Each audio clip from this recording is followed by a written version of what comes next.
taxes due. Colombian star Shakira will stand in trial in a Spanish court for allegations of tax fraud amounting up to $14.5 million. In 2021, allegations surfaced when she was accused of using shell companies to conceal control of assets. A shell company is a company that does not do or own anything, but is used to hide a person's activities, more likely illegal ones.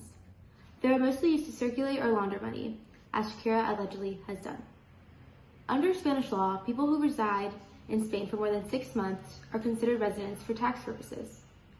Shakira claims she was in Spain only occasionally. Prosecutors argue that she was actually living in Barcelona for more than 6 months of the year. If Shakira is found guilty, then the singer could face up to 8 years in prison plus a fine of $23.8 million. Shakira has denied any wrongdoings and claims that she has enough proof to support her case and that justice will prevail in her favor. She says, "They knew I wasn't in Spain the required time, that Spain wasn't my place of work or my source of income, but they still came after me with their eyes on the prize." She has rejected deals offered by prosecutors and has opted to go to trial.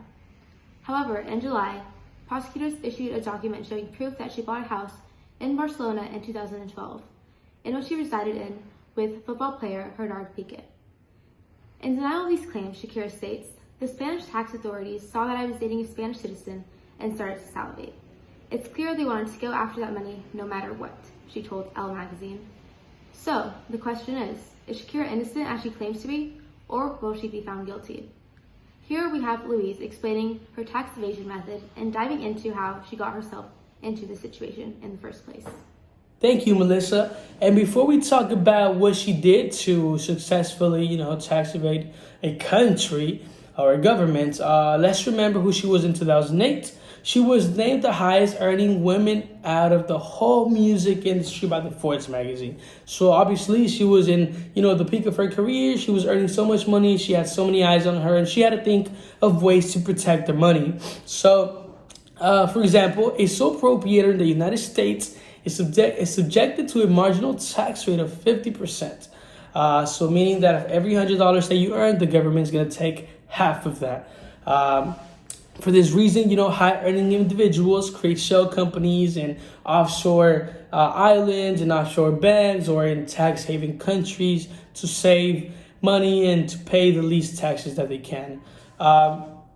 So they use subsidiary companies to transfer profits, to transfer property titles, and other, major investments.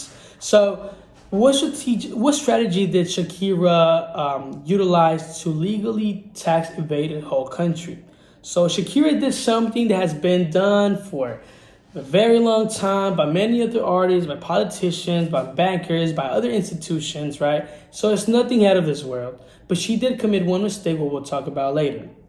Also, Shakira incorporated a subsidiary company called Ace Entertainment in Luxembourg, which Luxembourg only charges or only has a marginal tax rate, of 5%. Compared to 50%, that's, almost 10 times, or it's exactly 10 times.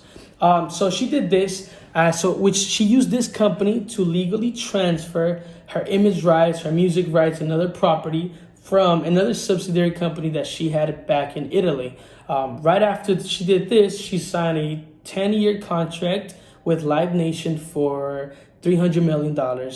And, right then and there, she saved so much money, growing from 50% income tax, marginal tax interest to 5% marginal tax interest. So that's how she was able to save money, right? But even then, if she wanted to transfer that money back to the United States, where she was living at the time, she would still have to be paying 50% of that money because it's because of repatriation, right? So to legally or to effectively, transfer this money back to the United States, she had to use 3 other islands: the Canary Islands, the Bahamas, and the Cayman Islands. So so she transferred the money from Luxembourg to the Canary Islands, to the Cayman Islands, and then the Bahama Islands, which the Bahama Islands has no marginal tax rate for incoming or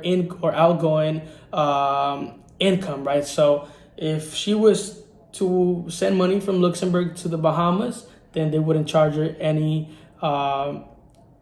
taxes, as well as if she was sending money from the Bahamas to the United States. So this is how she effectively was able to, create this tax evasion loop. Now, as I mentioned before, she did commit one mistake, which was posting so much that she was in Spain, right? So she started posting that she was spending a lot of time in Spain, that she was with her, with Gerald Piqué, living her best life in the beaches of Ibiza, in Barcelona for a long time. And so the government started to catch on this, and that's how they cracked down on her little scheme, right? But again, we're just here informing you guys what happened, the scheme that was going on, and but we want to hear from you guys. We want to hear from the people in Barcelona and the Spaniards and how they feel about Shakira and the tax evasion loop that she used to salvage those 14.5 million